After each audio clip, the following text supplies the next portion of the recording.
नमस्कार दोस्तों, आज की यह वीडियो जीवित पुत्रिका व्रत कथा की है। जीवित पुत्रिका व्रत की अनेक कथाएं हैं, जिनमें से यह एक प्रमुख कथा है। गंधर्वों के राजकुमार का नाम जीमूतवाहन था। वे बड़े उदार और परोपकारी थे। जीमूतवाहन के पिता ने वृद्धा अवस्था में वानप्रस्थ आश्रम में जाते समय इनको राज सिंहासन पर बैठाया, किंतु इनका मन राजपाट में नहीं लगता था। वह राज्य का भार अपने भाइयों पर छोड़कर स्वयं वन में पिता की सेवा करने चले गए। वन में ही जीमूतवाहन को मल्लयवती नामक राजकन्या से भेंट हुई और दोनों में प्रेम हो गया। एक दिन जब वन में भ्रमण करते हुए जीमूतवाहन काफ़ी आगे चल गए, तब उन्हें एक वृद्धा विलाप करते हुए दिखी। पूछने पर वृद्धा ने रोते हुए बताया, मैं नागवंश की स्त्री हूँ। मुझे एक ही पुत्र है। पक्षीराज गरुड़ के कोप से मुक्ति दिलाने के लिए नागों ने यह व्यवस्था की है। वे गरुड़ को प्रतिदिन भक्षण हेतु एक युवा नाग सौंपते हैं। आज मेरे पुत्र शंखचूड़ की बलि का दिन है।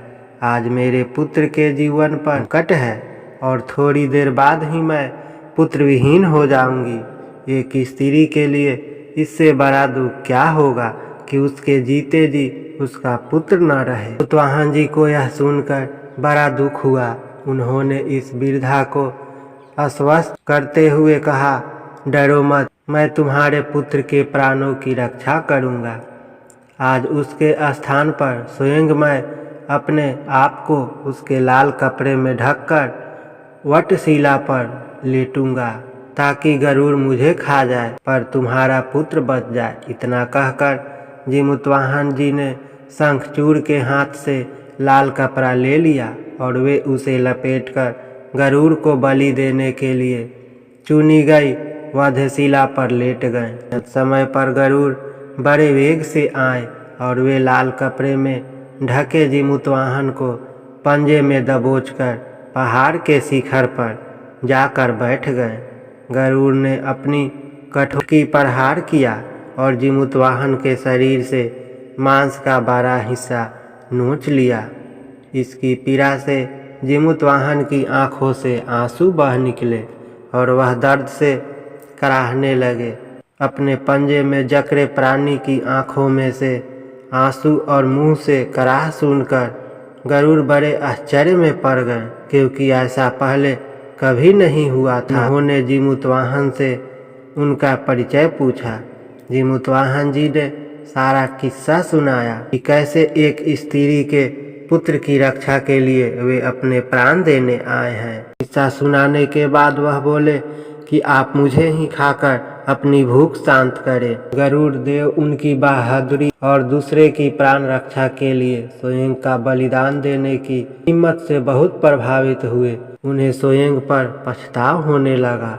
वह सोचने लगे, एक यह मनुष्य है जो दूसरे के पुत्र की रक्षा के लिए स्वयं की बलि दे रहा है, और एक मैं हूँ जो देवों के संरक्षण में हूँ, किंतु दूसरों की संतान की बलि ले रहा हूँ। उन्होंने जीमूतवाहन को मुक्त कर दिया। गरुड़ देव ने कहा, हे उत्तम मनुष्य, मैं तुम्हारी भावना और त्याग से बहुत प्रसन्न हूँ। मैंने तुम्हारे शरीर पर जो घाव किए हैं उसे ठीक कर देता हूँ।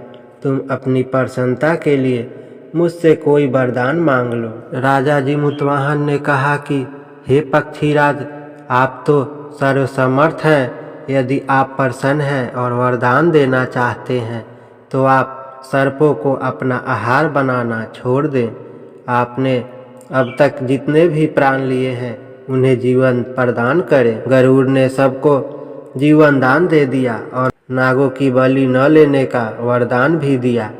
इस प्रकार जीमूतवाहन के साहस से नाग जाति की रक्षा हुई। गरुड़ ने कहा, हमारी जैसी इच्छा वैसा ही होगा। हे राजा, जो स्त्री तुम्हारे इस बलिदान की कथा सुनेगी और विधि पूर्वक व्रत का पालन करेगी, उसकी संतान मृत्यु के मुख से भी निकल आएगी।